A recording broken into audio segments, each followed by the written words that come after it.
bienvenue dans Elles agissent, le podcast qui donne la parole aux femmes qui font bouger les choses. À chaque épisode, je donnerai la parole à une femme pour qu'elle nous présente son univers, son métier, ses convictions. Ce sera aussi l'occasion pour elle de nous parler d'un sujet en particulier qu'elle affectionne ou qu'elle souhaite nous présenter. Ce sont des femmes inspirantes qui nous poussent à nous interroger, à réfléchir, à avancer. Et moi, à chaque fin d'épisode, je suis vraiment motivée pour agir et j'espère que ça sera pareil pour vous. Mon invitée du jour est une vraie slasheuse, à la fois journaliste, podcasteuse, professeure de communication, auteure. Carrie ne se laisse pas porter par la vie, elle sait au contraire rebondir et faire les choix quand il le faut. Alors, vous vous en doutez peut-être, avec une femme aussi plurielle, nos sujets dans cet épisode ont été variés. On a retracé son parcours évidemment, mais aussi comment le podcast est arrivé dans sa vie, comment elle a eu des révélations, qui et quels moments ont donné du sens à sa vie. On va parler de féminité, de maternité, d'implication, d'éveil des sorcières et d'humanité aussi. Alors je vous laisse avec cet épisode à écouter comme une vraie source d'inspiration, un vent de vérité aussi naturel, et j'en suis sûre, au moins un passage, voire plusieurs, résonneront en vous. Bonne écoute.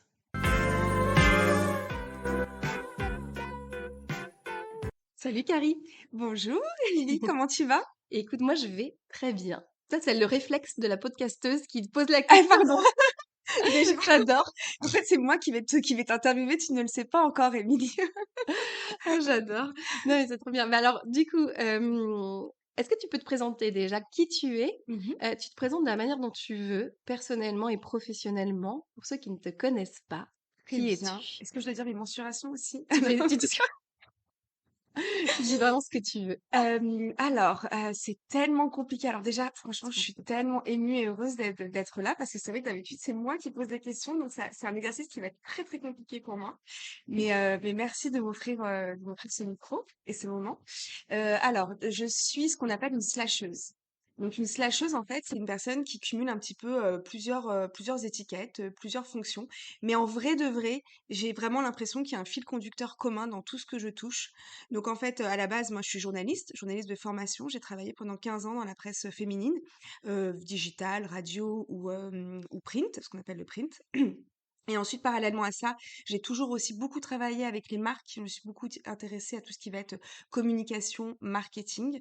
Et il y a 5 ans, en fait, je me suis vraiment intéressée au podcast comme un outil justement de communication. C'est pas une fin en soi pour moi, c'est un outil comme peut être un événement enfin voilà, c'est une façon aussi de prendre la parole de façon différente. Donc du coup, je suis aussi productrice de podcast, ça va être une autre casquette. Je travaille énormément avec les marques dans cette fonction-là. Et puis, bah, j'ai aussi écrit des bouquins, pour faire plaisir. J'ai écrit notamment un bouquin qui s'appelle «Mon allaitement comme je le veux», qui a été, publié aux éditions Le Duc et avec qui, j'ai co-signé avec, Christine Nikhil, avec qui je collaborais pour, le site Meme to be Party. Quoi d'autre? Je sais pas. Ah oui, je suis prof en ce moment aussi. J'adore ça, j'adore ça. Je suis, prof de communication digitale, de marketing et de brand content et personal branding. Et en fait, c'est un petit peu toutes mes casquettes qui sont regroupées, bah, dans mes Dans cours. ça, ouais. Donc voilà et puis je suis surtout, la maman comblée de 2 princesses et je pense que j'aurais dû commencer par là. C'est ce qui me définit le plus parce que c'est ce qui fait mon équilibre et voilà. Je pense que c'était l'intro la plus longue de l'histoire de mon podcast. Et non, mais bon, moi, ça me parle, sa chose, parce qu'effectivement, là, beaucoup de femmes ont, en tout cas, aussi osent aller vers ce côté pluriel qu'on a peut-être toutes. Mais je vais revenir sur deux, trois choses que tu viens de dire. Déjà, le journalisme, tu as toujours eu envie de travailler, enfin, de t'orienter, en tout cas, dans tes études, dans ton première partie de ta vie autour du journalisme. Donc, est-ce que tu peux nous raconter comment ça s'est Comment je construit, suis ouais, tombée pour dedans? toi? Et surtout, qu'est-ce que tu avais envie? Parce que souvent, le journalisme, c'est quand même un rôle, c'est quand même justement dans l'action de transmettre ou de partager ou d'avoir, voilà, quel était Quelle est ta vision du journalisme aussi? Quelle pertinence dans ta question. C'est vrai que, c'est un vrai cheminement pour moi. Mmh. Alors donc quand j'étais toute petite, moi j'ai toujours posé beaucoup de questions en fait, mais Non? je suis de celles qui, dérangent par les questions depuis que je suis toute petite. J'ai une curiosité qui est insatiable et ma mère me disait toujours, «Ma fille, c'est trop», enfin, je veux dire quand elle avait des copines qui venaient à la maison et tout, j'étais indélicate, hein, des fois, hein. J'avais besoin de savoir, de Mmh. comprendre et elle me disait: «De toute façon, toi, tu vas finir soit journaliste, soit concierge». Alors, je ne dénigre pas du tout les concierges, mais comme je suis pas quelqu'un de matinal, sortir les poubelles à 6 heures du matin, je me suis dit que ça allait pas être la meilleure option pour moi.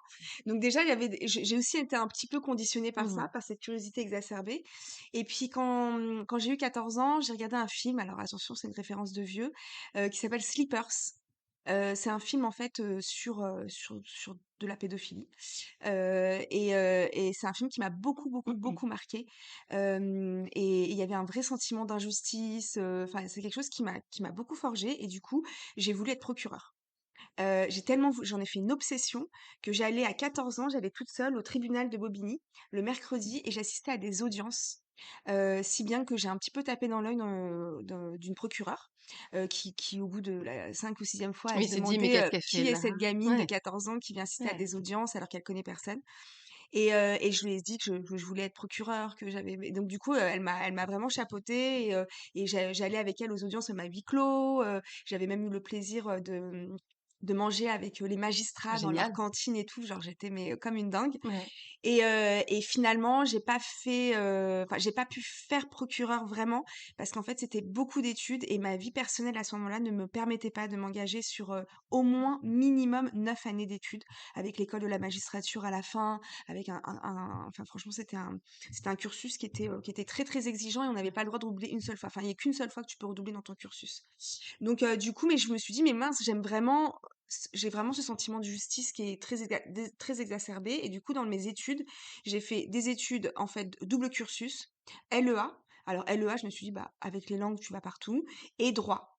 Et donc j'ai fait ça à Jussieu. Donc c'était très dur, vraiment un double cursus, de droit appliqué en langue étrangère en plus et après au bout de 2-3 ans, on devait rendre un document, comme un exposé en fait, d'un métier de nos rêves. J'ai fait sur le journalisme. J'ai rencontré des gens du Canard enchaîné, Le Monde, à l'époque de Edwy Plenel, et Mmh mh. cetera. Et j'étais complètement subjuguée et j'ai dit: «Mais en fait, bah oui, c'est sûr que c'est ça que je veux faire». Donc ensuite, j'ai fait une école de journalisme. Et après ça s'est enchaîné. Ça s'est Ouais. enchaîné. Mmh. J'ai fait mon école de journalisme et j'ai fait mes premiers stages. Alors j'ai pas fait des stages, avec, des dans des médias très renommés. Je voulais vraiment, aller dans des structures plutôt familiales pour pas faire le stage photocopieuse. Et donc du coup, très vite, même en étant stagiaire, j'ai écrit mes premiers articles et j'ai été publiée. Donc ça, c'est toujours la grande reconnaissance, en fait, d'avoir son nom, Ah clairement, ouais. signé quelque part alors Ouais. que j'avais, 21 ans et que j'avais même pas encore mon diplôme, en Mmh. fait. Et j'étais embauchée, bah, pareil, j'étais embauchée alors que j'avais même pas fini mes études. Donc j'avais ma carte de journaliste stagiaire alors que j'avais pas encore mon diplôme de journaliste. Et donc j'ai compris que c'était vraiment, bah, plus qu'un job pour moi, c'était une vocation. Et aujourd'hui, enfin, c'est une telle fierté pour moi, c'était une fin en soi, hein, d'être journaliste. Il y avait pas d'autre option. C'est vraiment une vocation. Mmh. J'ai jamais, rechigné à aller au travail. J'ai jamais, C'était même pas un travail, en fait. c'était jamais un travail. C'était une passion rémunérée, en fait. Mmh. Un Alors but aussi, ah ouais, ouais. un but en soi Mmh. et puis toutes ces rencontres que j'ai faites, tout ce que j'ai appris aussi, et tout ce que je continue à apprendre, hein, je sais pas pourquoi je parle au passé. Tout ce que je continue à apprendre en fait, ça continue à assouvir cette curiosité maladive que j'ai, et qui des fois me fatigue, hein. J'aimerais bien, ne pas chercher à trop comprendre, mais du coup, j'ai de la chance de rencontrer des gens fabuleux. J'aurais aimé Ouais. faire toute ma vie, journaliste, mais il y a une nécessité économique. En fait, comme j'étais journaliste presse, Ouais. j'étais pas du tout dans les médias vidéo parce que quand j'étais en école de journalisme, c'était un média avec lequel j'avais pas d'affinité, enfin moins d'infinité. Et donc du coup, bah, j'ai pas eu le flair, hein, j'ai pas eu le Mmh. très bon flair.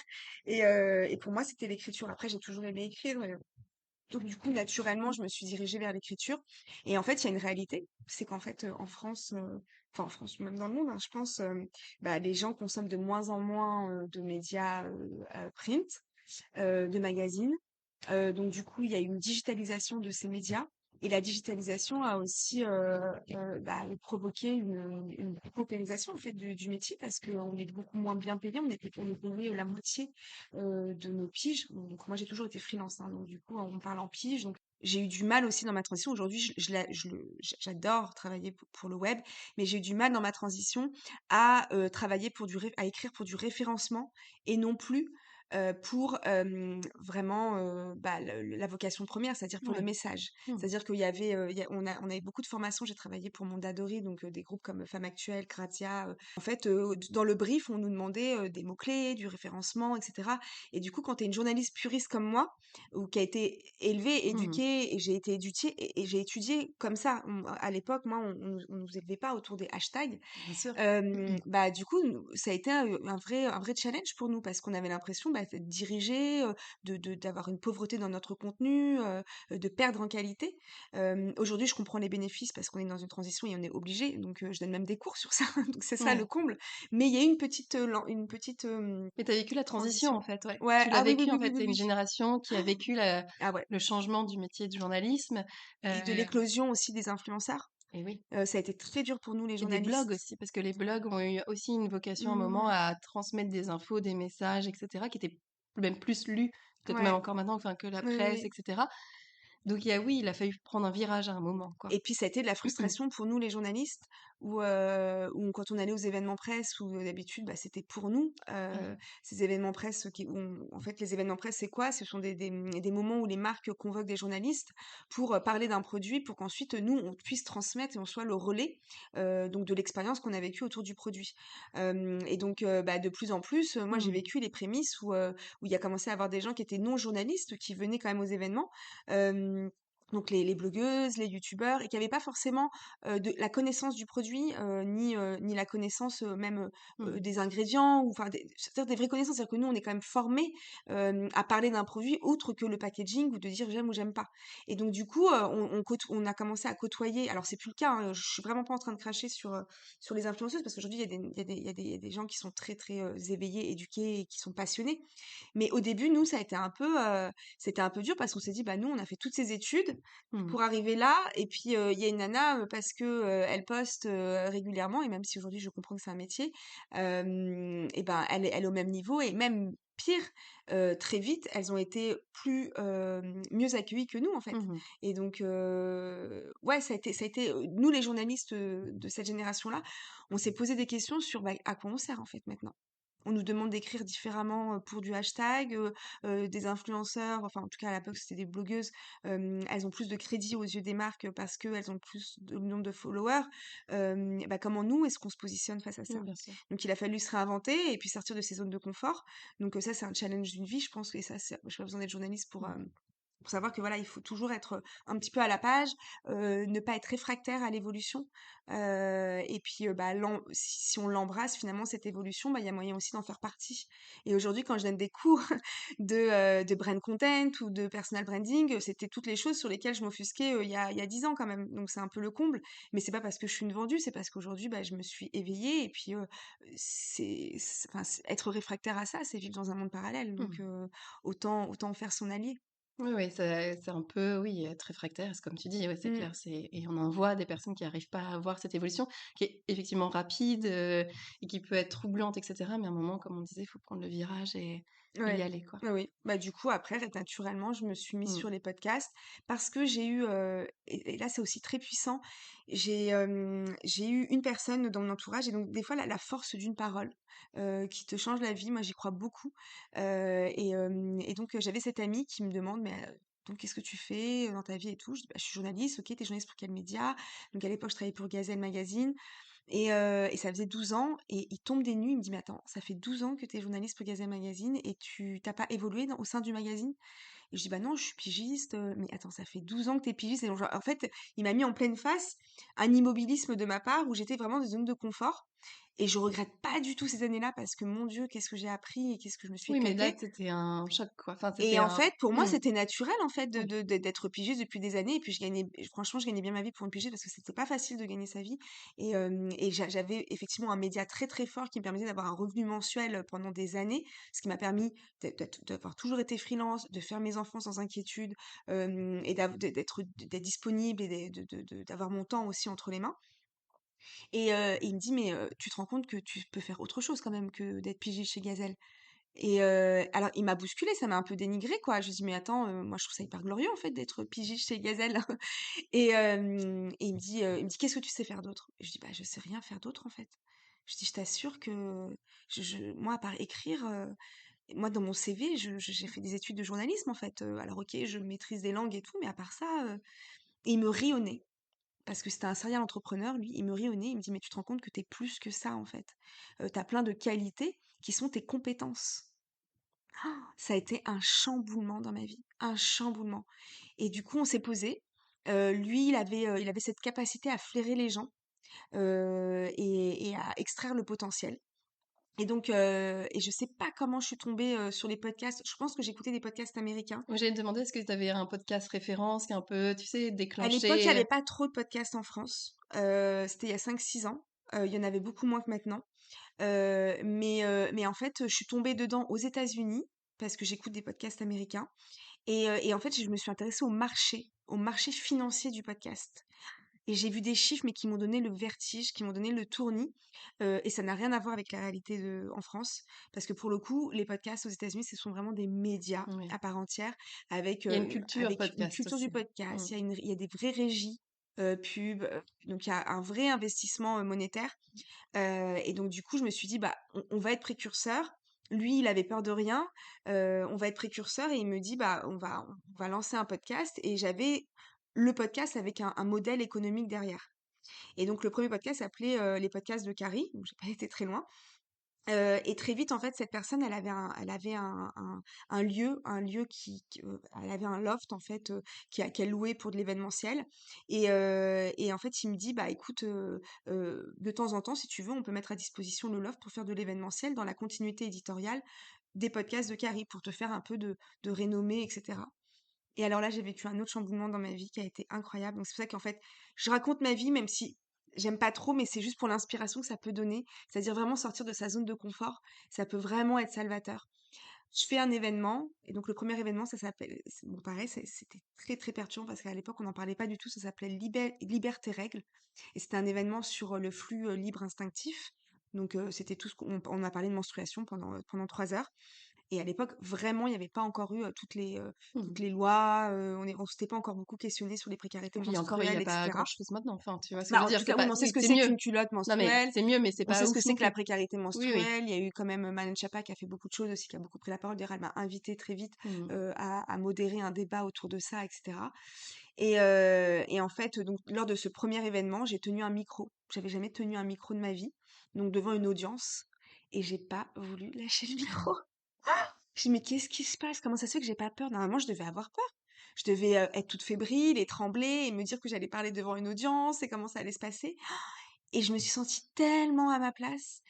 Et alors, c'était pas forcément moi qui parlais, mais je mettais en lumière, hein, les gens que je faisais intervenir, et puis, les ateliers que j'avais mis en place lors de cet événement. Et du coup, je me suis dit: «Bah, en fait, je crois que j'ai quelque chose en fait aussi à dire au monde». J'ai peut-être ma place aussi. J'avais jamais eu cette vocation-là. Pour moi, j'étais, le dernier maillon, tu vois, d'une chaîne, où quand des gens fabuleux, enfin des gens fabuleux faisaient des choses, moi, j'allais être celle qui allait porter la lumière. Mais en fait, quand j'ai tenu ce micro, j'ai compris que c'était peut-être encore un peu plus loin que où je devais aller. Et donc c'est là où j'ai eu envie aussi, bah, de devenir entrepreneur, d'investir, d'oser, de sortir de ma zone de confort, ne pas avoir peur aussi, d'avoir de l'audace. Alors je l'ai pas fait en bousculant, toute ma vie, mais déjà avoir conscience de certaines choses, avoir des réflexes, et aujourd'hui, en fait, c'est pour ça que c'est très difficile de dire ce que je fais. En fait, en vrai, alors j'ai une copine qui m'a dit: «Je suis une one life». One life, en fait, c'est je suis une kiffeuse de la vie. En fait, demain, tu me dis: «Viens, on investit dans des pommes de terre, sucrées». Je te dirais: «Why not?» Si c'est un business, en fait, et c'est pas de l'opportunisme, en fait, si on s'éclate, ça me va, en Oui, tu es fait. ouverte à toutes les opportunités, Ouais, etc. Et je pense que ça, c'est vraiment ce que tu nous expliques là dans notre échange, c'est que tu rebondis, tu évolues, quelque chose qui est acté et qui dans l'actualité n'est pas forcément le futur, ton futur en tout cas, ouais. en termes d'évolution, de changement. Moi, j'aimerais bien qu'on parle aussi de ton travail autour de la maternité, Mmh. de ce qui te voilà, de ce que tu as envie, ton podcast aussi, qui met en avant, tout ce domaine qui, qu'est-ce qui a été le déclic? Est-ce que c'était tes grossesses, ta propre expérience? Qu'est-ce qui et là, est-ce que tu mêles aussi un peu tout là, je pense, le journalisme, Ah oui. la maman que tu es, Mmh. l'entrepreneuse? Alors j'ai toujours eu, la vocation de parler pour les femmes. Ça a toujours été une affinité pour moi. Les premiers magazines pour lesquels j'ai collaboré, c'était des magazines autour du voyage où, je m'éclatais, je faisais des voyages aux 4 coins du monde et cetera. Mais j'étais tellement frustrée de pas mettre une patte féminine dedans. C'est-à-dire que quand je voyageais dans ces lieux incroyables, j'avais envie de parler aux femmes, en fait, de dire, voilà, les femmes, que je sais pas, il y a un café Poucette, à Tallinn, plutôt que de dire: il y a un pub, dans les rues de Tallinn», tu Ah vois? OK. Ça, ça a toujours été, et c'est une vraie dualité pour moi parce qu'il y a à la fois ce côté très maman, très féminin, en fait. Et puis, il y a aussi un peu quelque chose qui va pas être antinomique, mais j'aime aussi énormément la culture. Et donc ça, c'est pas forcément féminin, tu vois? J'ai aussi certaines convictions, et j'ai certains, combats, sociétaux, qui sont pas de l'ordre du féminin non plus. Et les gens peuvent penser que comme je peux parler pendant 20 ans, mais vraiment 20 heures d'un mascara, on peut faire un podcast entier sur un mascara. On peut imaginer que du coup, bah, j'ai une appétence pour les sujets un peu légers, que ça me dérange pas du tout. D'ailleurs, pour moi, la beauté n'est pas futile et n'est pas légère. Mais du coup, on n'imagine pas que je peux aussi avoir des vraies vocations, des vrais combats. Enfin, donc du coup, il y a toujours Plus voilà, engagée, plus des vrais affirmée engagements. Donc sur il y a toujours ouais. cette dualité Mmh. un petit peu en moi. Maintenant, du coup, bah, de façon naturelle, j'ai très vite travaillé pour des magazines féminins. Je m'éclate. Je m'éclate à parler, franchement, à parler produits, à parler capillaires, à parler skincare, à parler, nouvelles technologies, et puis après Oui, c'est effectivement au-delà la de la maternité, c'est de la féminité, en fait. ah ouais, ouais, ouais, vraiment tout Enfin, ce qui voilà, touche aux c'est femmes. Et alors je pense pour avoir, travaillé un petit peu sur ces questions-là, alors j'ai été élevée par des femmes, donc les 2 personnes vraiment qui ont marqué ma vie, c'est ma mère et ma grand-mère. Et c'était des femmes très, très, très, très fortes, mais alors très fortes, qui m'ont énormément transmis et même des rituels de beauté et cetera. Et en fait, tout à l'heure, tout au début, je te disais, finalement, il y a quand même un fil conducteur dans tout ce que je touche. Et mon fil conducteur, je l'ai trouvé, c'est vraiment la transmission.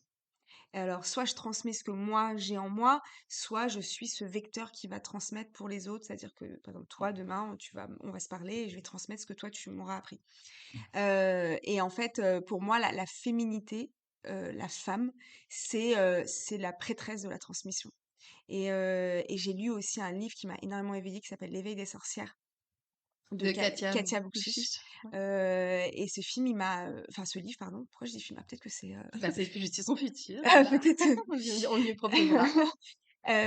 Et ce livre aussi il m'a permis de prendre conscience en fait de la place de la femme dans la vie, mais c'est-à-dire dans le cosmos, dans la nature, et de l'importance, enfin, du féminin sacré.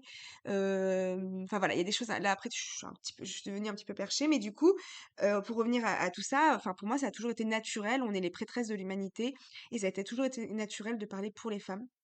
Et du coup, bah, effectivement, il y a eu toute cette partie autour de la maternité où j'ai beaucoup, beaucoup œuvré auprès de Même to Be Party. On a écrit ce livre, Mon allaitement comme je le veux. Et pour moi, c'était un peu my body, my choice, tu vois? C'était encore plus loin que juste faire un livre sur l'allaitement. Et d'ailleurs, j'ai plein de livres dans ma tête qu'il faut que j'écrive, qui sont dans cette lignée-là, en fait. La reconquête de soi, et vraiment de dire, voilà, même dans des moments les plus vulnérables comme la maternité, où ça peut être une source de puissance, mais aussi de vulnérabilité quand c'est la première face Mmh. à Oh, toutes ces même les proches enfin, transformations, oui, etc. toutes les émotions exacerbées, Et tous puis les ce tout ce qui personnel se passe. médical, des fois, qui est pas forcément aligné avec nos choix, etc. En fait, d'avoir le courage aussi de dire non, ça c'est pas ce que je veux, et d'être en toute connaissance et clairvoyance de, mmh, de l'univers en fait, dans lequel on est. Donc Mmh. par exemple pour les accouchements, OK, on n'est pas juste dans l'ordre du fantasme. Si tu choisis d'accoucher de telle ou telle manière, faut que tu saches pourquoi, Mmh. comment, et cetera, et que tu fais partie, d'une transmission aussi, tu vois? Tu peut-être dans un passage où tu as envie d'aller plus vers un féminin, j'ai envie de dire spirituel, éveillé. Ouais. Quelque chose de Bah, plus les sacré, le féminin sacré, comme on mmh. parlait du féminin Mon sacré. allaitement comme je le veux, ça a vraiment été un livre que j'ai conçu comme ça, OK. avec Christelle. Alors Christelle, elle avait une autre vocation, donc c'était très bien, Compléter, ouais. on se complétait très bien parce qu'elle, elle était plutôt, très, factuelle, c'est-à-dire, vraiment pratico-pratique, quels sont, par exemple, quel type de lingerie on met, après un allaitement ou des choses comme ça. Et moi, j'étais plutôt sur, toute la conception philosophique, tu vois? La portée même, dans l'art, l'allaitement dans l'art, tu vois? Ou, l'allaitement depuis l'humanité, la Vierge Marie et son sein, à l'air et cetera. Donc, il y avait, c'était vraiment rigolo parce que moi, j'étais vraiment dans un devoir de transmission presque historique, presque anthropologique. Et comment nous, on se situe en fait dans cette lignée-là, en fait, de l'humanité. Et Christelle, elle était plus dans le pratico-pratique, c'est-à-dire Les vraiment 2 sont aller chercher. nécessaires et du Ah coup, mais voilà, complètement. c'est hyper Mais on peut complémentaire comme pas tu juste disais. être perché et on peut pas être juste ne pas savoir Factuel. pourquoi est-ce qu'on Ouais, fait ça, tu vois. ouais, bien sûr. J'aimerais vraiment explorer. J'ai une obsession et d'ailleurs j'accompagne beaucoup les marques là-dedans. En fait, je pense que j'ai créé un métier, c'est un peu bizarre, c'est un truc un peu hybride.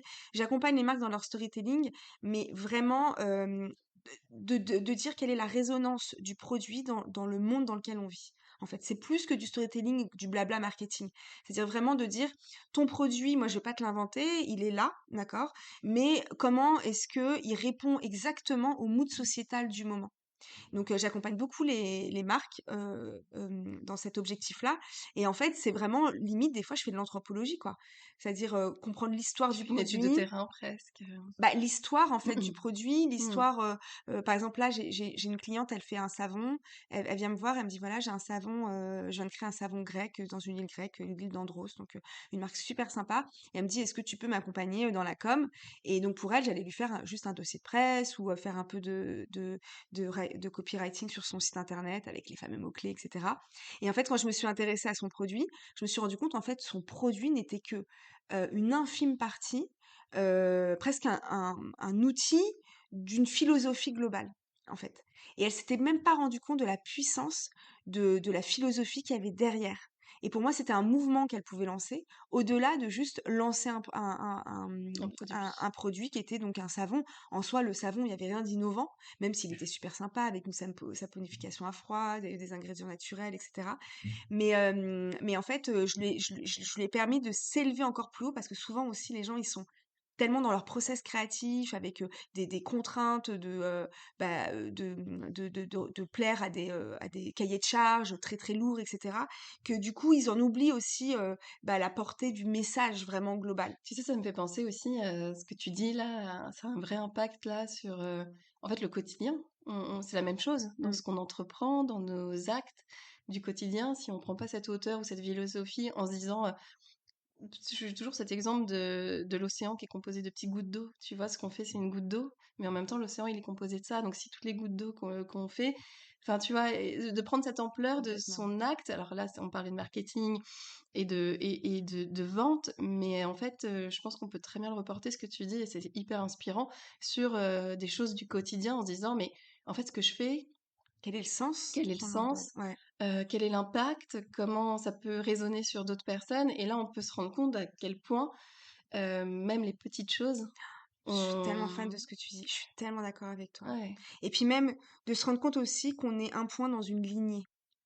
C'est-à-dire que souvent on pense que on est juste un point dans l'humanité et en fait on s'imagine seul dans le cosmos et puis on fait notre vie et puis le jour où on partira, bah, qu'est-ce qui restera de nous? Et puis il y en a beaucoup qui disent bah, il restera rien. Et en fait, je suis tellement pas d'accord avec cette vision. Pour moi, on est un point dans la lignée de l'humanité. Il y a des gens de notre lignée qui étaient avant nous, il y en aura après nous, et à chaque fois on va transmettre un peu plus en fait. Et on n'est pas obligé de rendre immortel et rendre posthume tout ce qu'on va créer, hein. Je dis pas qu'il faut tous qu'on écrive des livres et qu'on fasse des documentaires. On peut très bien être une super expert comptable en Picardie. Je renie pas les experts comptables en Picardie, mais qui n'ont pas forcément de vocation créative et avoir un impact sur sur cette descendance et sur la lignée. Alors je parle pas non plus forcément d'avoir d'enfants, hein. C'est-à-dire que par exemple tu peux aussi côtoyer, tu vois, des gens à qui tu vas transmettre des choses. Je vois par exemple le travail fabuleux que font les aidants ouais. tu vois qui vont accompagner ou un sourire. Enfin, je pense vraiment qu'on fait partie, qu'on peut tous être reliés et qu'il faut qu'on ait conscience de ça au quotidien et ça nous permet peut-être de donner un un sens effectivement à ce qu'on fait, à ce qu'on donne et au message qu'on va porter qui va nous précéder, qui va être immortel, ce message, au-delà de nous-mêmes, en fait. Mmh mh. Au-delà de notre organisme, enfin de notre chair organique, quoi, Mmh. tu vois? Donc je crois beaucoup aux puissances de l'âme, tout ça. Enfin bon, après là, je vais partir un peu en vrille si tu Non, mais m'emmènes on pourra là-dedans. refaire un autre podcast autour de ça avec plaisir. Carrie, le temps file et Déjà, du coup, je pose des questions signature en fin de podcast. Pour toi, agir, qu'est-ce que ça veut dire? Quelle est ta définition? hem, agir, c'est vivre pour moi. En fait, à partir du moment où on a, un cœur qui bat, qu'on a la chance d'avoir, ce souffle qui sort de nos poumons, qu'on a ce sang qui traverse nos veines, en fait, on est, on est. On est N-A-I-T et on est E-S-T. Et si on est, on ne peut que être dans l'action, on peut que agir, en fait. Être soi, c'est agir. Et c'est pour ça qu'il faut jamais faire de concessions sur ce qu'on est, en fait. Jamais, jamais, jamais, jamais, parce que ça, c'est la mort lente de l'esprit, qui après peut engendrer des maladies psychosomatiques. En fait, faut jamais faire de concessions sur ce qu'on est. Et donc, pour moi, c'est ça, être dans l'action. Mm. Et toi là, t'es la personne qui tu es, t'es alignée, tu te sens comment là? Je suis bousculée en ce moment, je Mmh. t'avoue. Je suis bousculée parce que par ce qui se passe dans le monde et du coup, ça a pas mal ébranlé ma vision de l'humanité. Et donc, je savais plus trop où me positionner dans cette humanité. Pour moi, j'ai vraiment besoin de savoir qu'est-ce que je peux apporter en fait à ce monde. Et du coup, bah, c'est toujours dans les moments assez down des fois on a des lumières. Et je me suis dit, mais qu'est-ce que je peux porter comme message? Comment contrer ces forces néfastes qui m'ensevelissent et que je sais que je suis pas la seule. Et en fait, j'ai eu l'idée de créer un podcast humanitaire qui s'appelle Cri d'humanité. Et donc, ce podcast, c'est le premier podcast humanitaire pour une thérapie collective. Et en fait, je me suis dit qu'en posant les mots à nos MAUX, enfin, tu vois, les mots à nos mots, on allait peut-être pouvoir se guérir ensemble. Parce que là, je pense qu'on est tous un peu cabossés par ce qui se passe. Hem, ouais, et peu importe, hein, nos convictions et tout, on ne peut pas ne pas dire qu'on n'est pas ébranlé et que, il y a pas quelque chose qui nous bouscule et qui résonne en nous, que ça soit négatif ou positif, que ça soit de la tristesse, de la colère, de la haine, aussi de l'abnégation ou d'aller chercher des boucliers émotionnels pour être sûr de pas vouloir, être entaché par ce qui se passe. En tout cas, on est obligé il y a une réaction quand même. Et je me suis dit, il faut absolument qu'on se réconcilie, qu'on réconcilie nos âmes parce que là, on va tous, sombrer, en fait. Et je l'ai fait pour moi. Au début, c'était égoïste parce que j'avais besoin de renouer le contact avec, enfin de renouer la parole parce que j'ai été dans un mutisme absolu pendant un moment.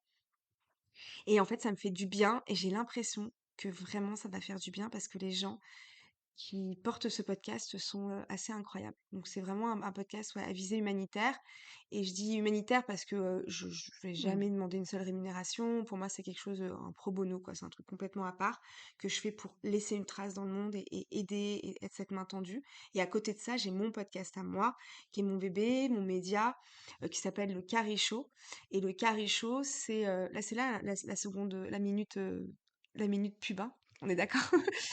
Et Le Carré Show, Cette émission, cet épisode est à toi, tu fais ce que tu veux. Le Carré Show, c'est le premier podcast en version talk show qui parle de beauté, maternité et intimité en toute liberté. Donc je pense que c'est bien que je l'ai dit à la fin parce que je pense que je résume tout ce que je viens de dire. Ouais, c'est clair, Et donc ce c'est podcast, clair, c'est c'est moi. c'est C'est ton bébé. tout ce que j'aime. J'ai envie de faire du bien aux gens, Mmh. en fait. J'ai vraiment envie de faire du bien aux gens. Ouais. Quelle belle initiative et quelle belle envie, hein. Si tout le monde, disait ça comme ça et que en plus ton regard et ton sourire que les Ouais. gens ne verront pas mais qui vont ressentir, c'est sûr, ça serait, bah, déjà une peut-être plus belle humanité. J'ai une dernière question et Oui. là, je vais te demander qu'une personne, parce que je sais que tu vas me dire: «Il y a trop de femmes». En fait, dans Elles agissent, heu, j'aime connaître les femmes inspirantes de mes femmes invitées et potentiellement une femme qui pourrait passer au micro.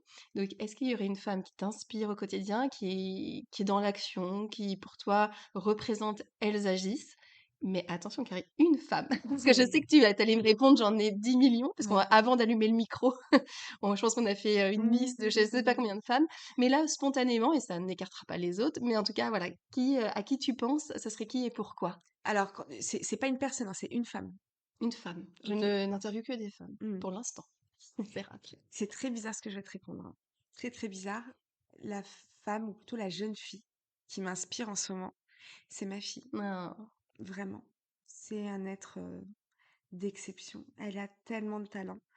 Elle a 12 ans, mais c'est une source d'inspiration. Mais c'est très bizarre parce que j'imagine que elle, plus tard, elle dira, bah, c'est ma mère qui m'inspire. Donc normalement, c'est plutôt ça. J'aurais pu te dire ma mère, ma mhm. grand-mère, ou des femmes effectivement incroyables de mon entourage. Mais là, ma fille, c'est une grosse claque quand je la vois grandir. C'est vraiment un être qui m'inspire et Mm. ouais, j'aurais pas d'autres personnes en ce moment dans Non. ma tête, ouais. Et non, mais ça me parle. Moi, j'ai interviewé ma fille dans Elles C'est agissent, donc vrai, ah, qui a trop 7 ans, bien. et elle m'a dit l'autre jour qu'elle avait encore des choses à dire. Donc, tu vois, j'apprends aussi beaucoup d'elle et je te suis totalement. C'est tellement important Mm. cette génération-là. On est leur guide. Alors pas forcément qu'on soit mère ou pas, hein. C'est-à-dire que nous, les adultes, on est les guides de cette génération-là qui grandit dans un milieu un petit peu, enfin, un petit peu différent. Je sais pas s'il est mieux, pas mieux, je sais pas. Mais j'ai beaucoup d'espoir. J'ai beaucoup d'espoir quand je vois des êtres comme ma fille, où j'ai pas eu la chance de rencontrer la tienne Mhm. encore. Mais j'ai de l'espoir et il faut que l'humanité, elle se construise avec ça, quoi. Mm. Ouais. Merci, Carrie. Merci à toi. À très Merci. vite. À très bientôt. Merci pour ce que tu fais. J'espère que cet épisode vous a plu. Merci d'avoir pris le temps de l'écouter. Et n'hésitez pas, si vous avez aimé, à le partager, à le commenter, à faire vivre la communauté Elles agissent. Je vous retrouve très vite pour un nouvel épisode. Et n'oubliez pas que des lives sont aussi disponibles sur mon compte Instagram emily.b-sophrologue et que vous pouvez aussi retrouver toutes les informations de l'épisode sur le site du podcast www.ellesagissent.com. À très bientôt.